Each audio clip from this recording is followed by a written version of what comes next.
Hey everybody, I just wanted to go over what I think are my favorite 3 video game consoles. First, I want to start with the honorable mentions. The PlayStation 2. An absolute monster. I still think it has the best slim console ever made. It was the highest selling console. Probably has the longest longevity. Probably 14 years or something like that. I don't know if any other consoles had stuff like that where they made the console that long. I know they still make games for certain consoles, but not the consoles themselves. But it was an absolute monster. Had a DVD player with it, and it played music CDs. It played all PlayStation 1 games perfectly, with the exception of maybe 2. I think the controller was awesome. It was just a little bit better done PlayStation 1 controller. And it had one of the biggest video game libraries. It was insane.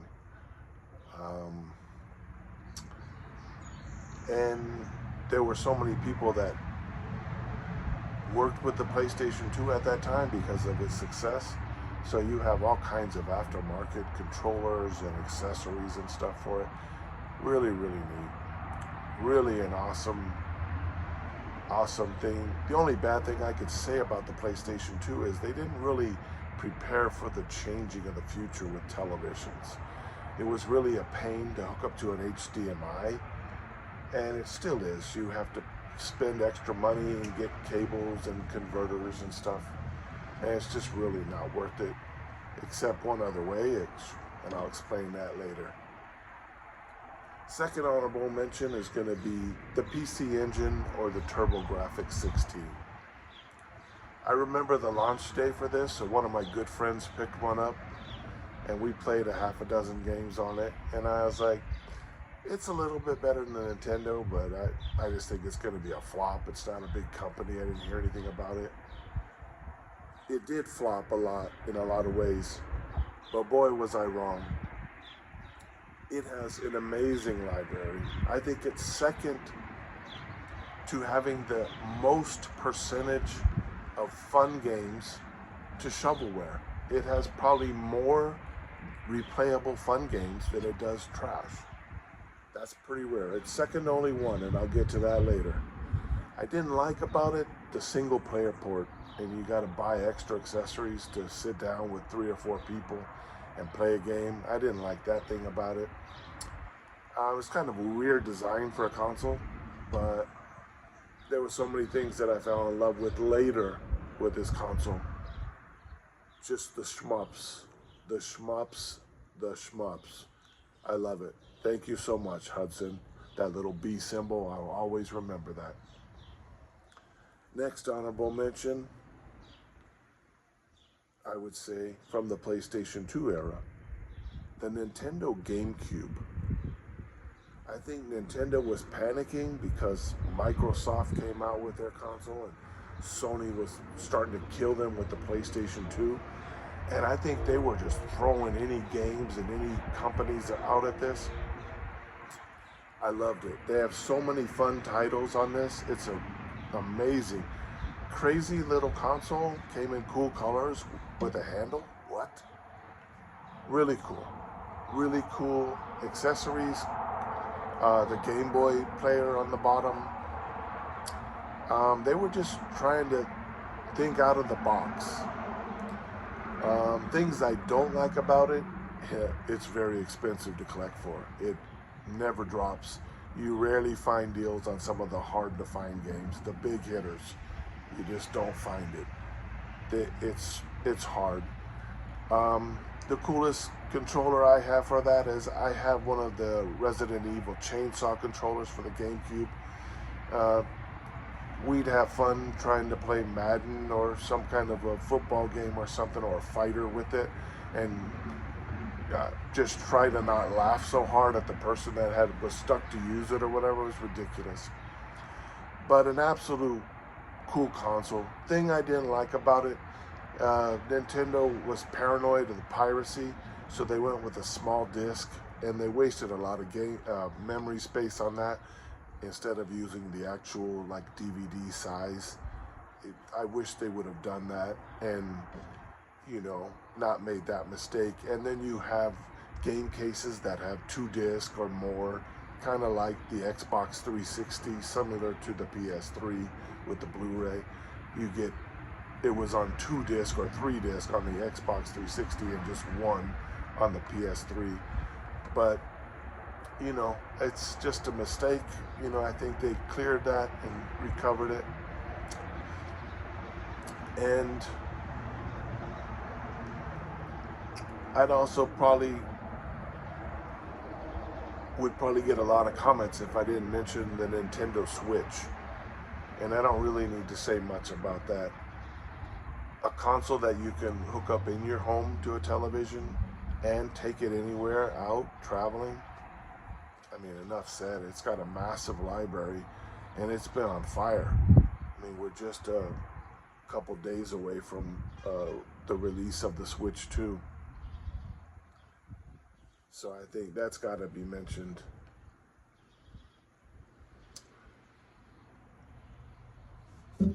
And my top 3 consoles in this order, and I'll tell you why. Number 3 is going to be the original Xbox.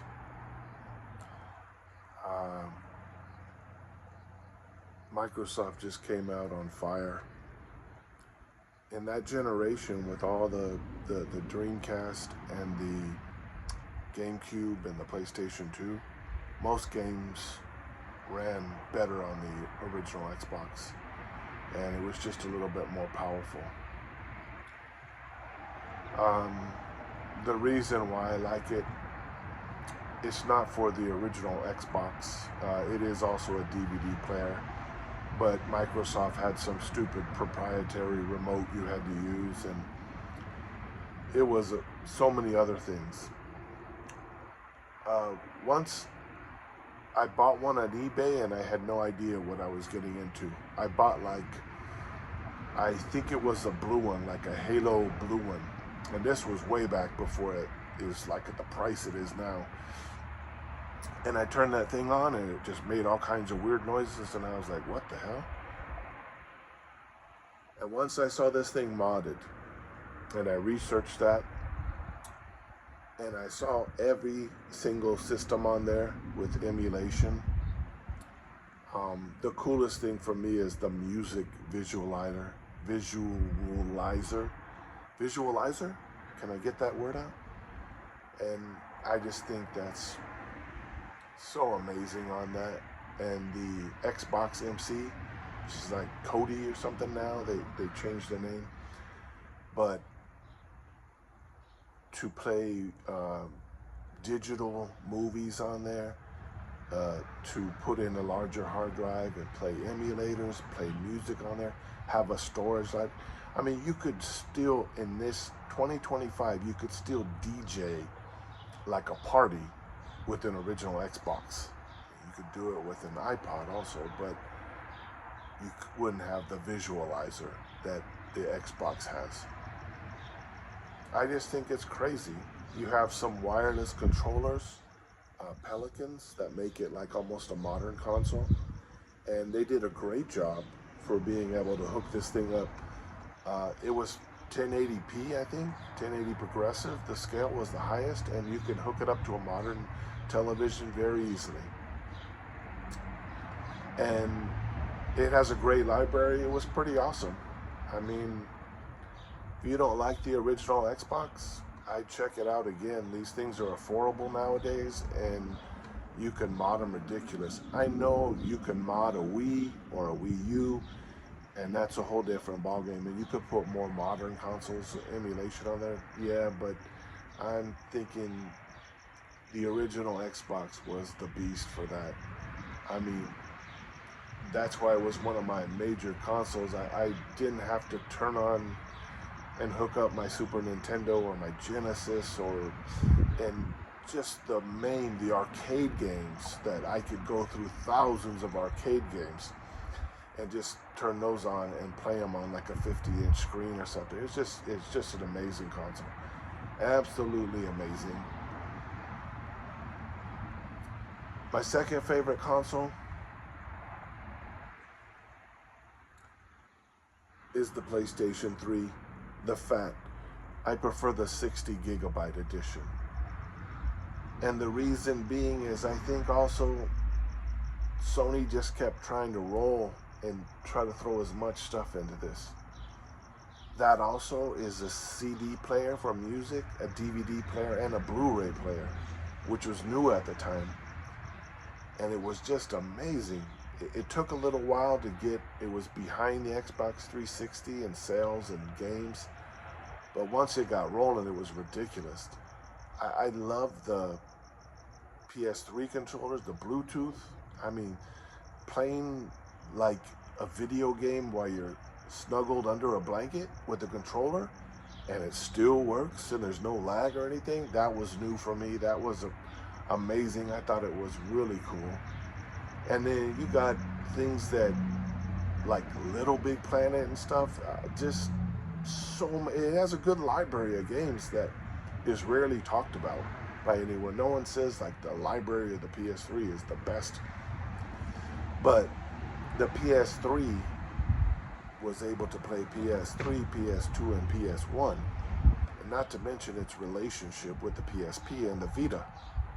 And there's so many things. There's a PS television for that came out. There's so many different things for that. The motion controllers they tried, it's just massive. I mean, 4 USBs, that's unheard of anymore. You know, it had memory card slots for cameras and so many other things that you could do in that. And it just was and still is an absolutely monster of a machine. I mean, I could probably go on for just an hour just talking about the PS3. And I have a Japanese 60 gigabyte edition also, just so I could play PlayStation 2 and PlayStation 1 Japanese games on it, because it is region free. The American and the Japanese are both region free. One of the first big consoles to do that, where you could play any game from all over the world. But I think Sony was just on fire. I still think that might be one of their best consoles ever. And it's just an absolute monster. I mean, if I wouldn't have that hooked up to my TV, that would be like kind of stupid. It's so ridiculous. That's got to be my second. And my favorite console of all time is the swan song from Sega, the Dreamcast. I really think this has the highest percentage of replayable fun games.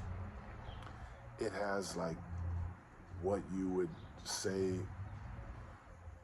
you know, the saying says it has something for everyone, but that's not always true in every situation. But I believe in this it is. The VMUs, the controllers were different. It was so much ahead of its time in certain ways. It had a modem.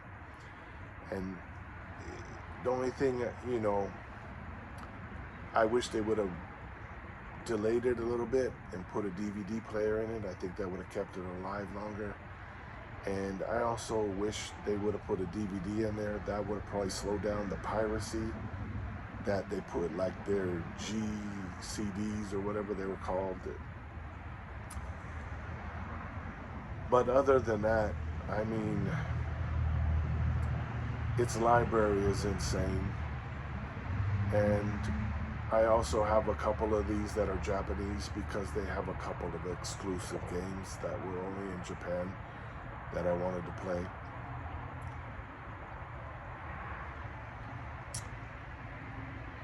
But anyway, thank you so much for watching. Thank you, subscribers. What is your favorite console? Or what are your top 3 and why? Please leave a comment. Take care. See you soon. Peace.